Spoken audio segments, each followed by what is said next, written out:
I have another mini drone inside of this case. Let's take a look.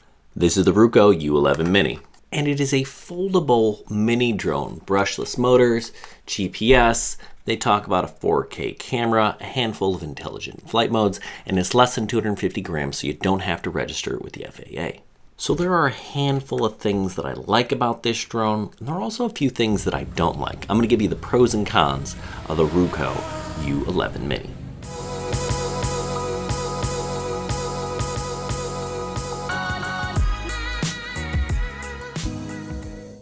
Starting with the pros, I love this case. It's just a really nice, well laid out package.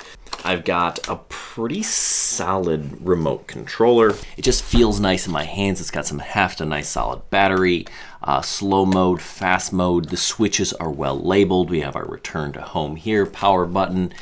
This extends out. My phone goes up here and connects with this cable. I have a gimbal dial and my shutter button right here. This is a lot like one of those DJI remotes. It feels like it, it looks like it, and it has pretty decent quality. I do get 2 batteries, and each battery is supposed to get me up to 35 minutes of flight time. That's pretty darn good. Now, don't expect to get 35 minutes of flight time, but close to a half an hour is pretty good. That means I can keep this thing in the air for about an hour. This has a range of 9,800 feet. That's just under 2 miles. Videos can be recorded to this SD card slot, and that's going to produce a little bit better quality. I do like that it has brushless motors, and actually this drone is incredibly stable. Definitely a bonus. So let's talk about things that I don't like about this drone, and it starts right here with the camera. Now I think the camera is probably the most important thing about the drone, and this is not on a gimbal. Now it does sit on some isolation dampeners, so that's going to help a little bit with the pictures and video, but overall, any video you're going to get is going to be shaky because there's no gimbal, there's no electronic image stabilization. And if you ask me, that's kind of a deal breaker.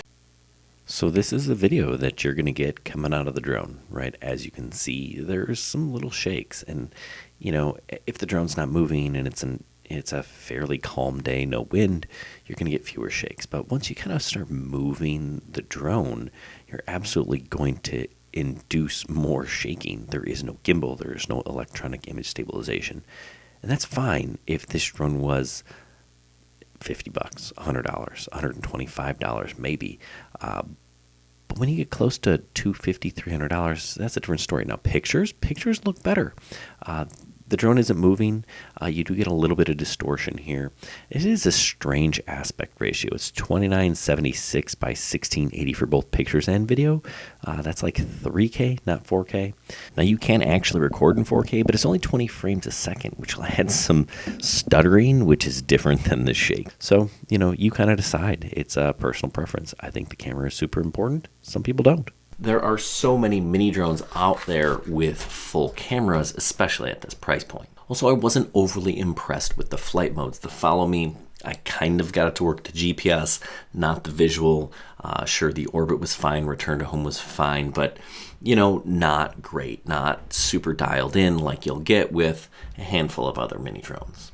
And the thing that I really don't like about this drone is the price. It's $275. That's expensive. You can get a real 4K camera on a 3-axis gimbal under 250 grams for that price, or for even cheaper. I mean, I wouldn't pay $200 for this drone. Now they're gonna send me a coupon code to make it cheaper, and I see right now there's a coupon on Amazon for $30. So we're gonna get this drone down to about $250 prior to the coupon. But unless that coupon's like 50% off, I just don't understand that price point. I just couldn't justify it. Unless you don't care about the camera, you just want a drone that flies well. No, probably still not, because there are still better options. There are a lot of mini drones out on the market at that price point that will take good pictures and videos, that have really good flight modes.